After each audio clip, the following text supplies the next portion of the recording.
అందరికీ నమస్కారం.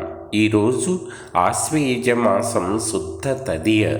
ఈరోజు విజయవాడ ఇంద్రకీలాద్రి మీద వెలసిన శ్రీ కనకదుర్గ అమ్మవారిని అన్నపూర్ణాదేవిగా అలంకరిస్తారు. నిత్యానందకరీ వరాభయకరీ సౌందర్యరత్నాకరీ నిర్ధూతాఖిల గ్లోక పావనకరీ ప్రత్యక్ష మాహేశ్వరీ ప్రాళేయాచల వంశ పావనకరీ కాశీపురాధీశ్వరీ భిక్షాందేహి కృపావలంబనకరీ మాతా అన్నపూర్ణేశ్వరీ మాతా అన్నపూర్ణేశ్వరీ.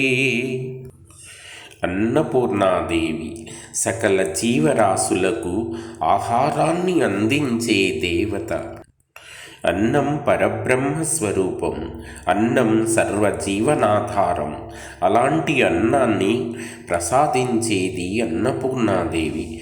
నిత్యాన్నదానేశ్వరిగా, ప్రాణేశ్వరిగా అన్నపూర్ణాదేవి తన బిడ్డలమైన మనకే కాక సకల జీవరాశులకు ఆహారాన్ని అందించే చల్లని తల్లి. లోకంలో ఆకలిని తీర్చడం కన్నా మిన్నయైనది ఏదీ లేదు. అందుకే అన్ని దానాల కన్నా అన్నదానం గొప్పది అంటారు. ఒక్కసారి ఆ నిత్యాన్నదానేశ్వరి అలంకారంలో ఉన్న దుర్గమ్మను దర్శించి తరించవలసిందే.